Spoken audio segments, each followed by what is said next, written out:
Yo, I mean, so I don't even want to ask you, were you ready, right? Mm-hmm. I'll ask you a different question, like, are you ready? And I'm asking that because, like, this is good. Yeah. But this is nowhere near the ceiling. Yeah. Right? So, like, I don't know how much hate you got from your character. I'm pretty sure it's probably a lot because you played it well. Yeah. And then a lot of people, we're stupid. We're just consumers. So we think you are who you are on the show, right? Facts. Yeah. So I'm thinking, like, all right. But imagine that times 10. Yeah. Right? So you already had to get used to that. Mm-hmm. But do you think you can ever get used to that? Because that's really not compared to where you want to go in your career. Mm-hmm. So basically, brother, like, to answer the question, definitely yes. Yeah, I'm ready for sure. To be honest, I don't think there's a human being in this world that could have done what I did with Roy and is doing what I'm doing with him after.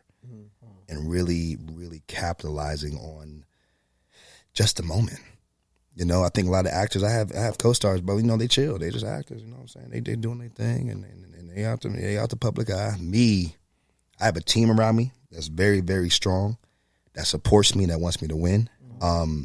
Me being who I am, a guy that's always known that I wanted to do this, always known that the moment was going to come, that when it did come, I was ready.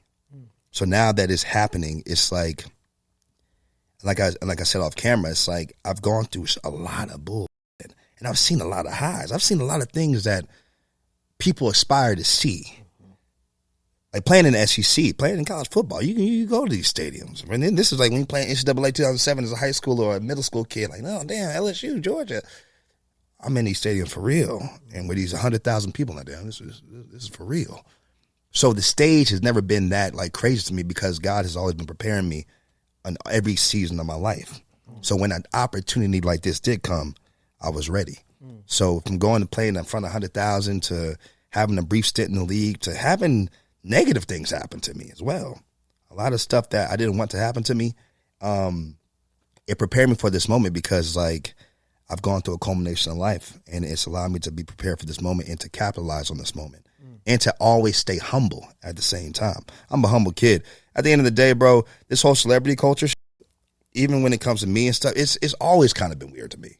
Always. Because I've always been a man that's like, there's only one we exalt and that's God. At the end of the day, I'm like the way people treat certain people and they put them on this pedestal. We all human beings and stuff. That's why I'm so glad I got this at 33 years old in this season of my life now. But I'm ready because I just have a lot of things to offer besides just acting. I can do certain things. I'm in the music world now. I'm producing a whole album right now. I do music as well. So it's just like we're ready for that. Since I don't give a damn about keeping up this image of like, yeah, I'm better than shit. Yeah, I try to be relatable as hell, bro, and try to be with the people. That's what I want to be. And that's my position. I want to honor the position by being with the people. So I've gone viral doing things of like taking regular flights, being in the back of Frontier Airlines, driving my same car, wearing not so much, you know, high-priced jewelry. I'm just a regular dude with a position that's, you know, I get to be seen by a lot of people. But at the end of the day, I'm ready because I've been preparing for this my whole life, to be honest. Yo, when you said the airplane stuff, it reminded me of, are you familiar with Partisan Fontaine? I heard, yeah. I heard of him before, yeah. He got this song, I think it's a project called Underrated, but he got a song called Not There Yet. Mm-hmm. And he basically talk about how certain things he can't do, he's not comfortable with doing because he's locally famous. Yeah. Right? And basically like he says like, you know, I can't really work a 9 to 5 because like too many people know me and like that's humiliating and it shouldn't be because we getting our bag, right? Mm-hmm. But it's like you do have this real sense of like, I don't know what word to call it, but like it's like this middle ground kind of. And like when I hear you like, bro, I still gotta get to the end. Yeah, I'm not rich, so I'm gonna take the cheapest flight out. On me. That. What y'all talking about? On me. But do you feel that like fake? I want to say fake pressure from like your success that you had, right? Mm-hmm. And I think it's a fake pressure that comes with that. Like you being on a Frontier flight. Mm-hmm. I feel like because of the success you had, your success says you can't do that. Yeah. Do you feel that a lot in other aspects of your life too? To be honest, bro, no. No? Honestly, like I said, I try to be as normal and regular as possible because that's the thing that I really truly feel. But now that I got this position, I even want to push it even more. Just show motherfuckers like, yo, this shit regular, bro. Because the thing about it, bro, it's like this is not an objective sport. I'm not LeBron James, 6'9", 260. Okay, he's the best. Okay, we got to get him number one. He's number one draft pick. This is a subjective sport. And that allows me to be humble, too, because it could have went a different way. It could have went a different direction. You know what I'm saying? Because, hey, you get Steph Curry, he the best, man. You put him on the court, he's better than everybody. We're picking him. It's easy. And Edwards, we're picking him. It's easy. But with this, it can be the smallest bull that makes someone pick this person over this person.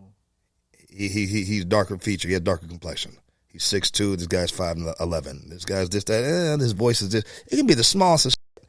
It's not even about the acting. It's about, this guy, he looks like the guy that we know we're writing the book about.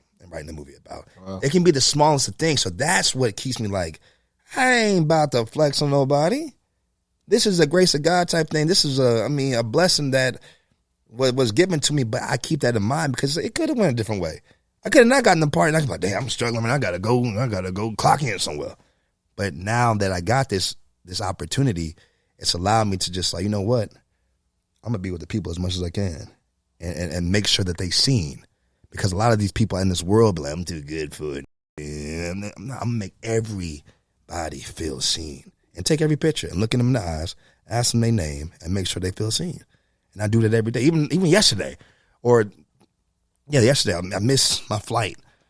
And the lady's like, I know you're frustrated, but can I get a pic? I'm like, yeah, let's do it. Because at the end of the day, I just want people to feel seen, bro. Because at the end of the day, I just know that like certain celebrities that I've seen have made me feel a certain way. I'm like, damn, they on some bull. And then certain people have made me feel like, you know what? Hey, cool. I want to be like that. And even after, like, not even being chosen, right? My bad. I know you guys' question because I'm into it. Not even being chosen. After it being chosen, it's almost like the producers. This might sound weird, but just bear with me. The producers play like this God role in your career. Yeah. Because think about Omari Hardwick. We think about Ghost, right?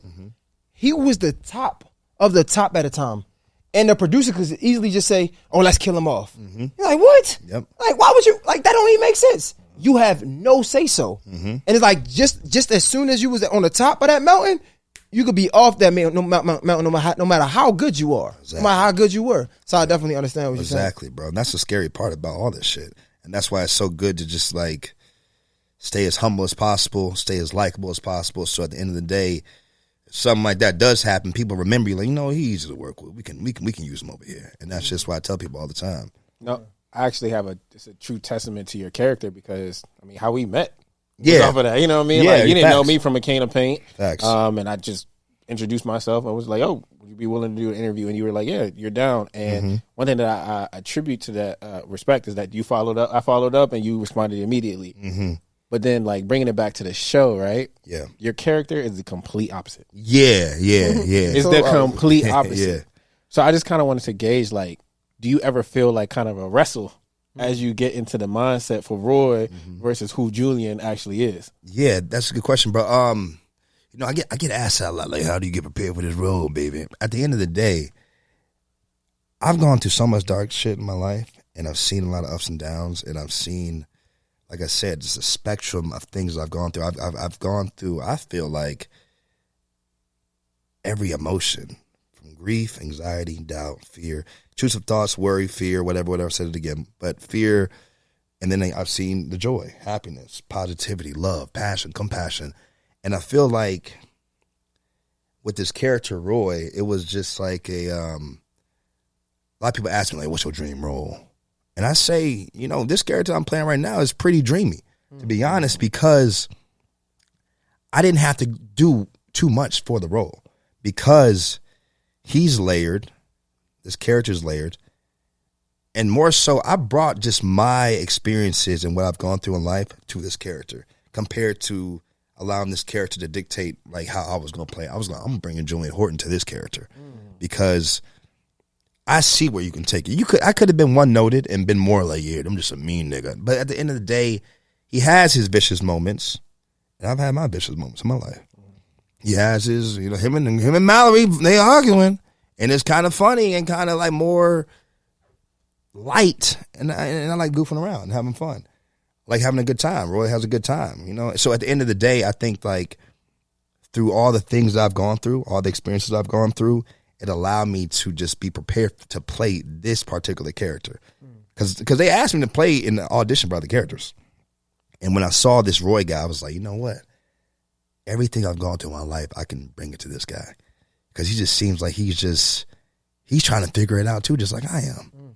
He's going through bullshit just like I've gone through bullshit. He's going through this, that, and the third. I've gone through this, that, and the third. So it was more so me bringing my life experiences and just everything I've gone through to this character. And that's what made it easy to just configure what I was going to do for this character and how I was going to bring it to life, to be honest.